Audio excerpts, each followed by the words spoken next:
কবরের প্রথম রাত, কারো জন্য প্রশান্তির, আবার কারো জন্য চিরন্ত ভয়ের সূচনা।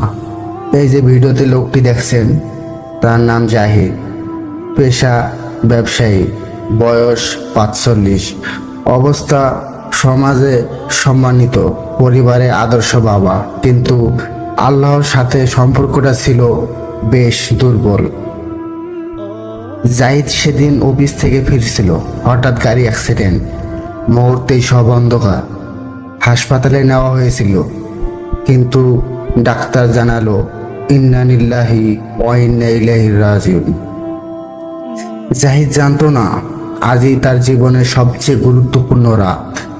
দাপন সম্পূর্ণ হলো, সবাই ফিরে গেল, চারপাশ নিস্তব্ধ, অন্ধকার আর ঠান্ডা। জাহিদের আত্মা ফিরে এলো, সে বুঝলো সে এখন কবরের বাসিন্দা।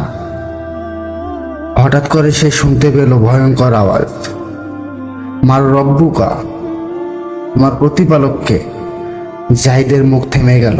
সে তো জীবনে নামাজ নিয়মিত পড়তো না, ধর্মীয় জ্ঞানও ছিল না। মাথা ঘুরে গেল, সে উত্তর দিতে পারল না। দ্বিতীয় প্রশ্ন, মান দিনুকা, তোমার ধর্ম কি? সে ফিসফিস করে বলল, ইসলাম, আমার ধর্ম ইসলাম। কিন্তু এটা কেবল মুখের কথা ছিল, আমল ছিল না। ফেরেশতারা দৃঢ় কণ্ঠে বলল, তুমি না জানো না, না বুঝো না। এই ব্যক্তিকে কি তুমি চিনো? হযরত মুহাম্মদ সাল্লাল্লাহু আলাইহি সাল্লাম।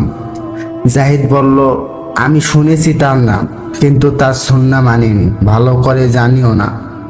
আকাশ যেন ফেটে পড়ল, এক ভয়ানক আওয়াজে কবর কেঁপে উঠল। তারপর তার সামনে আগুনের জানালা খুলে দেওয়া হলো। এটাই তোমার জায়গা, যদি তুমি দোজখী হও।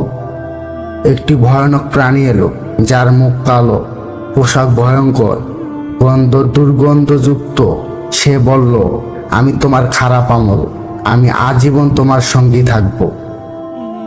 জাহিদের আত্মা কাঁপছিল, হায়, যদি আরেকটু সময় পেতাম, যদি আমি তওবা করতাম।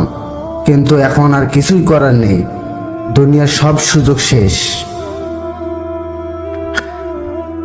তাই সব শেষে একটা কথা বলতে চাই, কবরের প্রথম রাত কারো জন্য প্রশান্তির, আবার কারো জন্য চিরন্ত ভয়ের সূচনা।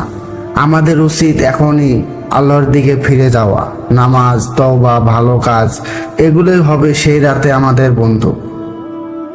আল্লাহ হাফেজ।